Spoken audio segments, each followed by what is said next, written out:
Hey, what's up everyone? Josh from All Trades here. Just wanted to give you guys a quick little update on what's going on. I haven't been able to put out videos lately, mainly because I've been tied up with work and our race team. We had a couple of weekends worth of events. I had an endurance race one weekend, the next weekend was Grid Life, and then last weekend we were at Watkins Glen International for the final of the Pearly World Challenge Series. So I'm back now. Should have normal weekends from here on out, so hopefully be able to upload a few more videos.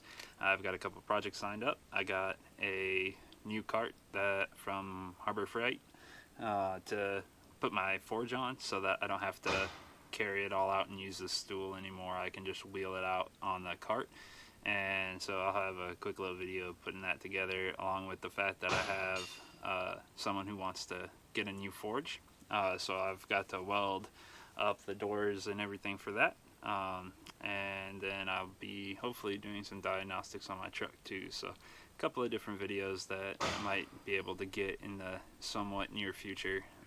But yeah, just wanted to take a minute, give you guys an update of where I'm at, and I'll catch you later.